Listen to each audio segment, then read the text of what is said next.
Chief justice Pakistan justice یحییٰ آفریدی نے full court اجلاس 28 اکتوبر کو بلا لیا۔ سپریم جوڈیشل کونسل کا اجلاس 8 نومبر کو ہوگا۔ انسداد دہشت گردی عدالتوں کے انتظامیہ ججز کا اجلاس بھی طلب۔ اجلاس عمل درآمد رپورٹ سمیت 7 نومبر کو بلایا گیا۔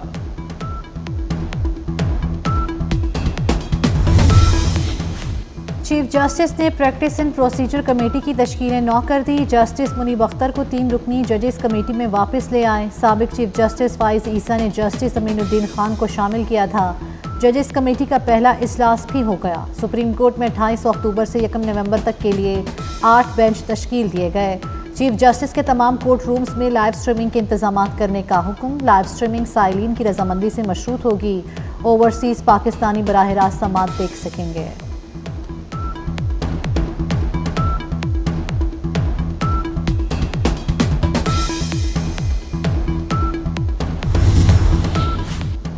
پشاور کے علاقے حیات آباد میں ٹیشو پیپرز بنانے والی فیکٹری میں ہولناک آتش زدگی، کئی گھنٹے بعد بھی آگ پر قابو نہ پایا جا سکا۔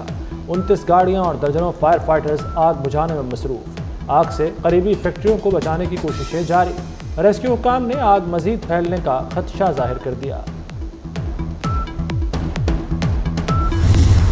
پاکستان نے 3 سال 9واں بعد ہوم سیریز جیت لی۔ انگلینڈ کو آسمان سے زمین پر پٹخ دیا۔ راولپنڈی ٹیسٹ اور سیریز اپنے نام کر لی۔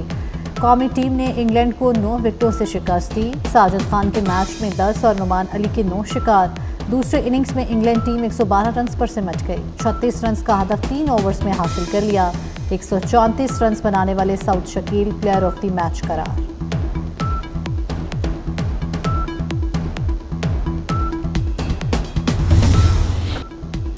ساجد اور نعمان انگلینڈ کے خلاف 2 دھاری تلوار بن گئے۔ بالنگ میں کمال دکھایا، بلہ بھی خوب چلایا۔ دونوں نے خود کو بطور آل راؤنڈر ثابت کر دیا۔ Sajid Khan player of the series قرار پائے۔ ساجد خان پنڈی اسٹیڈیم میں 10 وکٹیں لینے والے تیسرے بالر بن گئے۔ پاکستان کے جیت میں سعود شکیل کا بڑا کردار۔ مشکل وقت میں انگلش بالرز کے سامنے ڈٹ گئے۔ ٹاپ اور مڈل آرڈر کے ناکام ہونے کے بعد کریز پر جم گئے۔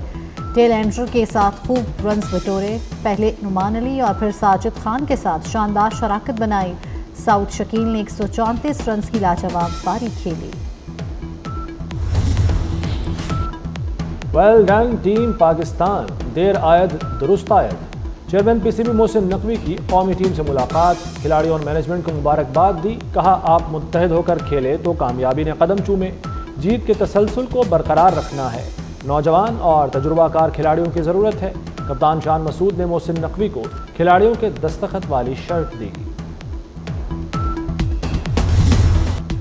صدر اور وزیر اعظم کی سیریز جیتنے پر قومی ٹیم کو مبارکباد۔ آصف علی زرداری نے کہا قومی ٹیم نے انگلینڈ کے خلاف زبردست پرفارمنس دی۔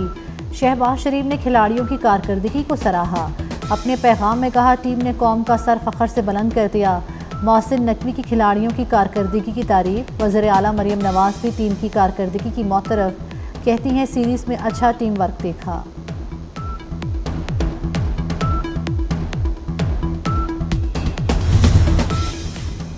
Chairman P C B Mohsin Naqvi کی زیر صدارت اجلاس۔ چیئرمین کی سلیکٹرز اور ٹیم مینجمنٹ سے مشاورت۔ آسٹریلیا اور زمبابوے کے خلاف سیریز کے لیے ٹیم کے انتخاب پر بات ہوئی۔ سلیکشن کمیٹی نے دورہ آسٹریلیا کے لیے ٹیم فائنل کر لی۔ وائٹ بال ٹیم کی کپتانی کے ناموں پر بھی مشاورت۔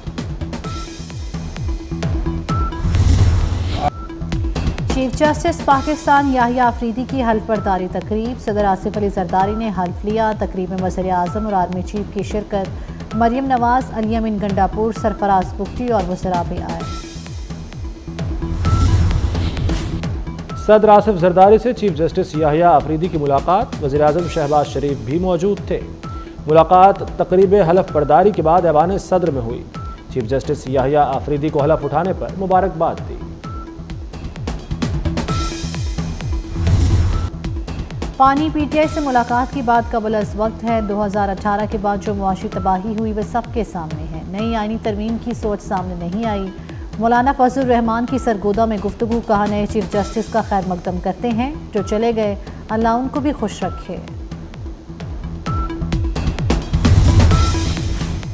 امریکی ارکان کانگریس کے خط کا ڈراپ سین۔ خط لکھنے والے ارکان میں سے 9 یہودی نسل پرست نکلے۔ 29 اسرائیل کے کھلم کھلا حمایتیوں میں شامل، 13 ممبران بھارت کے ہمدرد نکلے اور 21 پاکستان کے مخالف۔ کانگریس ارکان نے امریکی صدر کو بانی کی رہائی کے لیے خط لکھا تھا۔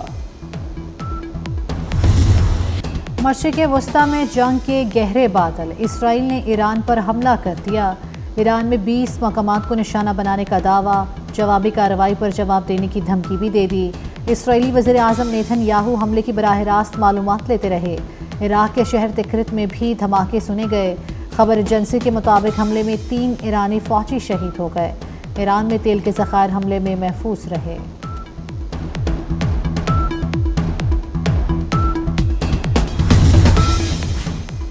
اسرائیل کے حملے ناکام بنا دیے، ایران کا کہنا ہے کہ جارحیت کا جواب دینے کا حق رکھتے ہیں۔ اسرائیل کو منہ توڑ اور حیران کن جواب ملے گا۔ ایرانی ایئر ڈیفنس حکام کے مطابق فضائی اور دفاعی نظام سے حملے ناکام بنائے۔ ایران میں منسوخ تمام پروازیں بحال کر دی گئیں۔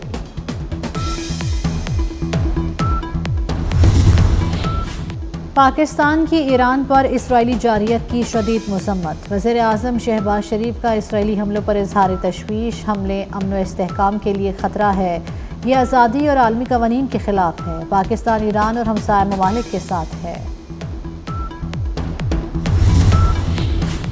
دنیا کے بیشتر ممالک کی ایران پر حملوں کی مذمت، امریکہ اور برطانیہ ایک بار پھر اسرائیل کی حمایت میں آ گئے۔ امریکہ اور برطانیہ نے حق دفاع قرار دے دیا۔ برطانوی وزیر اعظم کا کہنا ہے کہ ایران کو حملوں کا جواب نہیں دینا چاہیے۔ سعودی عرب کا کہنا ہے کہ حملہ ملکی خود مختاری کی خلاف ورزی ہے۔ ترکیہ، کویت اور عمان کی اسرائیلی حملے کی مذمت۔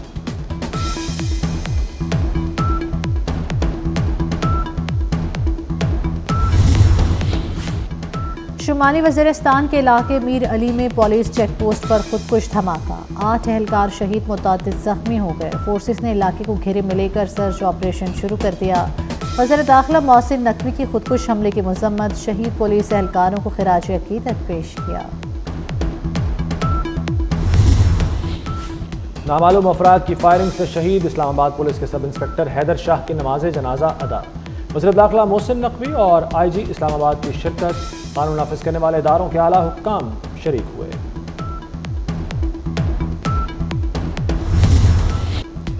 لکی مروت میں کیڈٹ عارف اللہ شہید مکمل فوجی اعزاز کے ساتھ سپرد خاک، نماز جنازہ اور تدفین میں سینئر فوجی افسران، جوانوں اور عزیز اقارب کی شرکت۔ عارف اللہ شہید نے مسجد پر فتنہ الخوارج کا حملہ ناکام بنایا تھا۔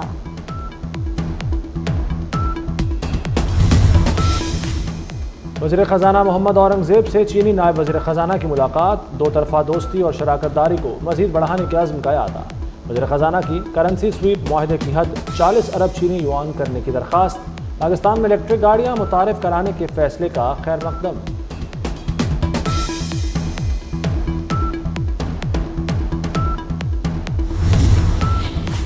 پی ٹی آئی رکن قومی اسمبلی زین قریشی بطور ڈپٹی پارلیمانی لیڈر مستعفی۔ زین قریشی نے شوکاز نوٹس ملنے پر عہدے سے استعفیٰ دے دیا، کہتے ہیں پارٹی کی جانب سے بھیجے گئے شوکاز نوٹس کا جواب دے دیا۔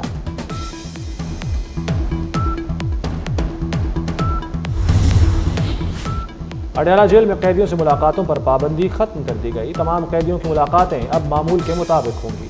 4 اکتوبر کو سیکیورٹی وجوہات کے باعث جیل ملاقاتوں پر پابندی لگائی گئی تھی۔ پنجاب میں زیر کاشت سرکاری رقبے پر گندم کی کاشت لازمی قرار، پیداوار میں 30% اضافے کی پیش گوئی، چاول کی $1 ارب ایکسپورٹ بڑھنے کی توقع۔ وزیر اعلیٰ مریم نواز کی زیر صدارت خصوصی اجلاس، وزیر اعلیٰ نے کہا پیداوار میں اضافے کے لیے جدید اور سائنٹیفک طریقہ کار اختیار کیا جائے۔ سندھ ہائی کورٹ کا ایم ڈی کیٹ 4 ہفتوں میں دوبارہ لینے کا حکم۔ ایم ڈی کیٹ میں مبینہ بے ضابطگیوں کے کیس میں فیصلہ دیا گیا۔ چیئرپرسن کمیٹی شیرین آریجو نے عدالت کو بتایا کہ تحقیقات میں امتحان کے نظام میں خامیاں پائی گئیں۔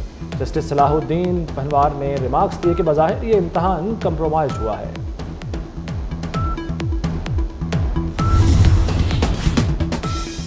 سابق چیف جسٹس قاضی فائز عیسیٰ کا منفرد اعزاز، قاضی فائز عیسیٰ دنیا کی قدیم ترین یونیورسٹی مڈل ٹیمپل کے بینچ ماسٹر منتخب۔ قاضی فائز عیسیٰ پہلے پاکستانی ہیں جنہیں یہ اعزاز حاصل ہوا۔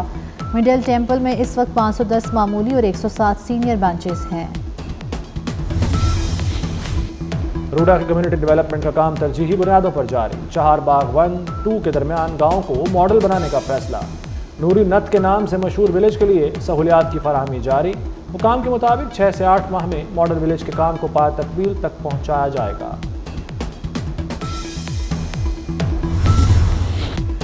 گھر کے شیر گھر میں ڈھیر، بھارت کو 12 سال بعد ہوم ٹیسٹ سیریز میں شکست، نیوزی لینڈ نے دوسرے ٹیسٹ میں 113 رن سے ہرا دیا، نیوزی لینڈ نے میچ جیت کر سیریز اپنے نام کر لی، مچل نے میچ پہ 13 وکٹیں لیں۔ اور معروف موسیقار الطاف حسین عرف طافو خان انتقال کر گئے، ایک عرصے سے بیمار تھے، متعدد فلموں کی موسیقی ترتیب دی، نامور گلوکاروں کو متعارف کرایا۔